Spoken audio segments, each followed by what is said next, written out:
At handa na nga daw umano ang gobyerno para sa SONA ng Pangulo. Alamin natin ano nga ba yung mga dapat niyang sabihin, ano yung dapat i-address sa kanyang SONA. Ano pati yung inaabangan ng ating mga kapuso, ng ating mga kababayan. Gustong marinig. Oo, nasa linya po natin si Dr. Dennis Coronacion. Siya po ang chairman ng Department of Political Science ng University of Santo Tomas. Magandang umaga po sa inyo, sir. Dr. Dennis, maraming salamat po. Welcome sa Palatuntunan, sir. Well, magandang umaga po sa inyo, Ma'am Cathy and Sir Emil. Magandang umaga rin sa inyo mga taga-subaybay. How do we address you po? Prof? Professor po ba ang itatawag namin? Okay na po yan. Okay. Sige po. Sabi ng isang political analyst or economic analyst, ang sabi ay yung daw pag-a-address ng economic issues at paghihikayat ng investor, ng international investors, dapat daw tutukan muna yung domestic investment. Ano po ang masasabi nyo rito? Well, may point naman po yung sinabi na yun na palakasin yung ating domestic economy kaysa bigyan ng pansin, masyadong pansin yung foreign investment. Kasi siguro po ang kanyang nakikita ay yung mga opportunities na dapat sana ay in-exploit ng ating Pangulo. At saka yung mga yung pong mga na sana yung mga bagay na sana lalakas pa ekonomiya natin. Kaya nga lang may mga obstacles, may mga kulang sa investment, kulang sa improvement, kaya hindi lumalago yung ating domestic economy. Mm-hmm. Pero ang sa akin pong palagay, kasi meron naman po tayong mga areas ng ating ekonomiya na kinakailangan rin ng tulong ng foreign investment. So ang tingin ko po yan dapat sabay na inaayos at ini-improve, inasikaso ng ating Pangulo. Mm-hmm. Okay, Prof, sa isang survey, ang sinasabi, nais ng mga tao, ang pangunahing i-address, ang pangunahing marinig ay yung tungkol sa inflation o yung bilis ng pagtaas ng mga pangunahing bilihin. Kayo po, ano sa tingin nyo dito? Well, yun nga po, nagsalita ng mga tao tungkol sa kanilang nararamdaman, nakahirapan sa buhay natin, I think yung pong survey na yun, ang nagsasabi ng 70% of Filipinos ang nagsasabi na nun. So I think the President has to heed the advice, the sentiment of the Filipinos, majority of the Filipinos. Actually hindi lang po isa, kundi tatlo nakita ko doon sa survey na yun na magkakaugnay, may kinalaman lahat sa ekonomiya. Bawa yung pagkakaroon sana ng mas maraming trabaho at saka pagtaas ng sweldo. Alongside yung sinasabi natin na inflation sana makontrol ng Pangulo. So these are economic problems na dapat ayusin at patuloy na asikasuhin ng ating Pangulo. Hindi naman sa sinasabi natin na walang ginagawa ang ating Pangulo. In fact, kung makikita natin yung LEDAC priority bills, majority o karamihan ng mga nandoon sa mga priority bills ay may kinalaman sa ekonomiya. It's just that siguro ang gustong sabihin ng mga tao doon sa survey na yon is parang mayroong sense of urgency dapat kasi tingin nila inadequate, kulang pa yung ginagawa ng pamahalaan. Profesor, ano po naman yung inaasahan yung ipagmamalaki naman ng Pangulo? Dahil yung mga binabanggit yung mga problema, pero ano yung sa palagay yung ibibida niya dito sa kanyang SONA ngayong taon? Well, naman tawag dito, meron naman pong mga somehow achievements ng ating Pangulo kasi sabihin natin na hindi niya masyadong ina-advertise yung kanyang mga unlike yung kanyang predecessor na maririnig mo every time na magbibigay ng speech sa talumpati yung kanyang predecessor. Pati niya sinasabi yung kanyang mga achievements. Mayroon din naman mga achievements itong kasalukuyang administrasyon. Halimbawa, ang tingin ko doon sa area ng foreign policy, nanatiling naninindigan ang kasalukuyang administrasyon laban sa mga harassment na ginagawa ng China tungkol sa issue ng West Philippine Sea. Tapos lumabas din sa survey na tinutukoy natin kanina, no, na parang okay naman yung ginagawa ng mga Pangulo, aprobado ng mga Pilipino, yung binibigay niyang assistance at pagtulong sa mga OFWs. Aha. Tapos sa infrastruktura, tingin ko, although hindi naman na-reach yung target 100%, pero makikita natin na may mga improvement. Yun po, ilan lamang yun sa mga, even sa social services, I think yung kanyang tupad, yung pagtulong niya sa mga marginalized sectors, mga underprivileged, I think okay rin naman, kumbaga man, pasado rin naman.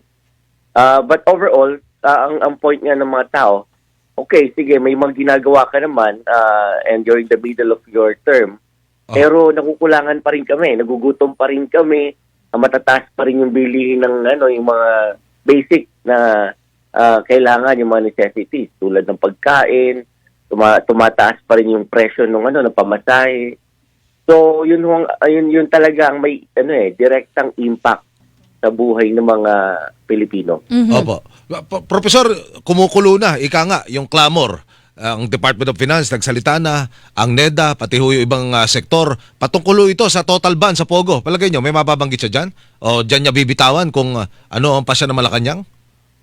Well, maaari hong magbigay siya ng kasi so far wala pa namang policy regarding Pogo. Kumbaga man reactionary may na-discover sila nito man nakaraang buwan na may problema sa Pogo yung pagkatapos lang ni-raid o bago na i-raid. Ngayon na malaki na talaga siyang problema, I think the President has to say something about it sa kanyang SONA. Dapat magbigay siya ng ano ba ang polisiya natin, magiging polisiya pagdating dyan. Papayagan ba natin sila magpatuloy o hindi? So, titingnan ng Pangulo yung contribution niya sa ating ekonomiya. Kasi balitaan natin, malaki naman ang ambag sa ekonomiya, yung taxes na binabayaran, yung kita. Pero at the same time, may mga nababalitaan din tayong mga illegal activities. Nung nagkaroon nga ng Senate investigation patungkol sa Pogo operations ni Mayor Alice Guo. So, yun, tingin ko dapat magkaroon na ng malinaw na polisiya ang kasalukuyang administrasyon patungkol dyan. Prof, isa po sa mga naging pangunahing plataforma ng Pangulo noong siya ay nangangampanya pa yung 20 pesos kada kilo ng bigas. Ano? Aba, naging putok yun, Kati San Gabriel. Ngayon, 2 taon na po na nakaupo siya, 29 pesos pero hindi po ito available para sa lahat, sa ilang sektor lang. Pilim-pili. Oo. Sa tingin niyo po, makakamit pa ito? Well, yung the mere fact po na pinipilit ng kasalukuyang administrasyon na ibaba. In fact, sabi nyo nga meron naman, kaya nga lang nasa 29 pesos, hindi yung ipinangakong 20 pesos na kada kilo ng bigas. Tingin ko sinusubukan talaga, kaya nga lang because of the existing problems, nahihirapan yung kasalukuyang administrasyon o patungkol dyan. Kasi actually, ang dami yung issues para may baba mo ng sobrang baba, marami mga kinakailangan i-address na related issues ang ating Pangulo. Lahat may patungkol sa food security, no? Unang-una na dyan, halimbawa yung kawalan ng sapat na bilang ng mga sasakahing lupa. Kasi sabihin na natin na, paano nangyari yun?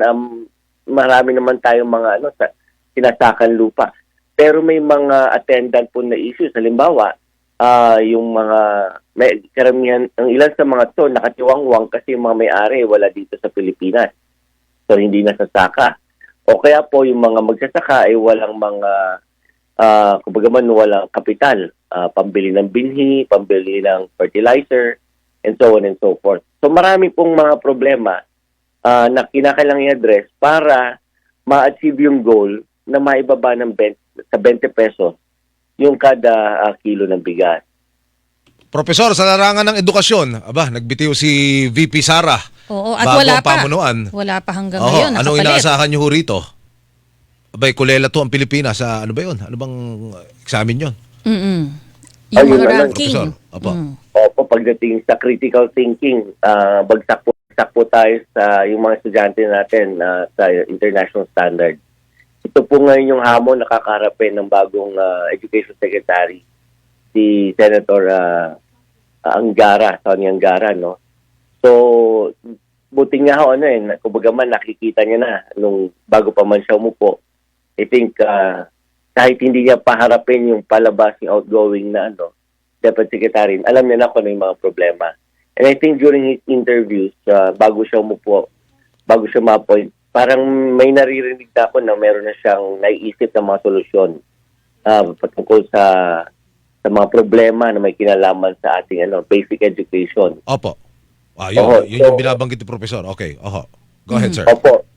Yun na nga po, sabi niya, nandiyan pa rin yung mga kakulangan sa classroom, tapos yung demand ng mga teachers na itaas ang kanilang mga sahod, yung mga reading materials, kakulangan nun, at marami pang iba, no? So, bagaman masakit po sa ulo to para sa bagong appoint na Deputy Secretary. Pero I think he's up for the job. So, abangan ho natin yung kanyang gagawin. At least, ang maganda doon, aware siya sa mga problema.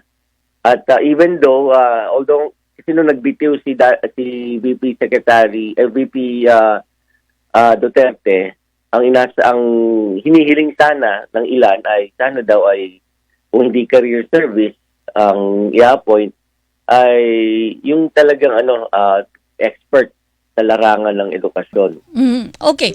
Professor, ito po isa sa layunin din ng SONA, no, bukod sa pagre-report sa taong bayan ng mga nagawa na, ay yung pag-a-address ng Pangulo before Congress, Senate and mababang kapulungan ng Kongreso, yung legislative agenda o yung mga nais niyang tutukan at isabatas ng Kongreso. Sa tingin niyo po, ano yung dapat na gawing prioridad ng mga batas?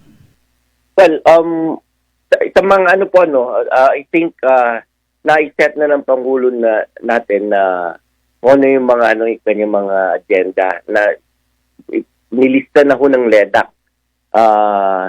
Alam naman natin yung LEDAC, its membership is made up of important people from the executive department, and the majority are from the legislative department. So, hopefully, dahil nag-set na sila doon, ang karamihan po may kinalaman sa ekonomiya.